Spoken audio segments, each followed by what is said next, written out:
Jubilee hills ज़िमनी इंतखाब में उम्मीदवार में ही हों। अजहरुद्दीन का बयान। कांग्रेस लीडर अजहरुद्दीन ने वाज़े किया कि जुबली हिल्स सीट के लिए पार्टी टिकट उन्हें ही मिलेगा। उन्होंने कहा कि टिकट किसी और को देने की अफवाहें बेबुनियाद और गलत हैं। मैं पार्टी के लिए तवील अरसे से काम कर रहा हूं, इसी का सिला अब मिलने वाला है। अजहरुद्दीन ने दावा किया कि हाईकमान उनकी वफादारी और खिदमात से बखूबी वाकिफ है। उन्होंने कहा कि क़यादत उन पर मुकम्मल एतमाद रखती है। टिकट के हवाले से जो अफवाहें फैलाई जा रही हैं वो सिर्फ गुमराह करने की कोशिश है। उन्होंने अपने हामियों से अपील की कि वो अफवाहों पर कान न धरें। अजहरुद्दीन पुरएतमाद हैं कि कांग्रेस पार्टी उन्हें ही उम्मीदवार के तौर पर ऐलान करेगी। I will. Yes. Captain sir, good afternoon. Sir, you have contested last elections from Jubilee Hills and lost. What do you think of your chance of contesting this time in by-election that is going to be held at Jubilee Hills? पहले तो मैं सबको సలాం అలైకుం बोलता हूँ, అందరికీ నమస్కారం।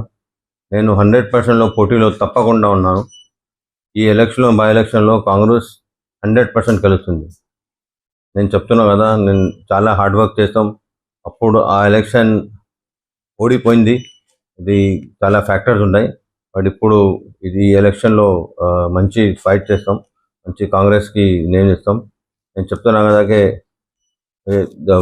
मेरे खड़गे साहब के ब्लेसिंग से, राहुल गांधी जी के ब्लेसिंग से, सोनिया मैडम की ब्लेसिंग से, प्रियंका जी की ब्लेसिंग से और हमारे जो बहुत चहीते चीफ मिनिस्टर है उनके ब्लेसिंग से और हमारे जो इंचार्ज है मीनाक्षी मैडम, जो मैं उनको काफ़ी ऑलमोस्ट लाइक 21-20 ईयर्स से जानता हूँ, उनके ब्लेसिंग से इंशाल्लाह हम ये सीट कांग्रेस को जीतेंगे और मैं ज़रूर यहाँ से उम्मीदवार होऊंगा, लड़ूंगा।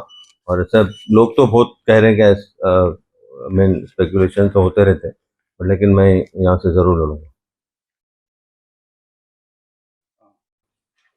तो देखिए, तो मीडिया में स्पेकुलेशन तो लोग करते हैं, ये डेमोक्रेटिक कंट्री है। यहाँ पे लोग इन इलेक्शन के लिए कोई भी उम्मीदवार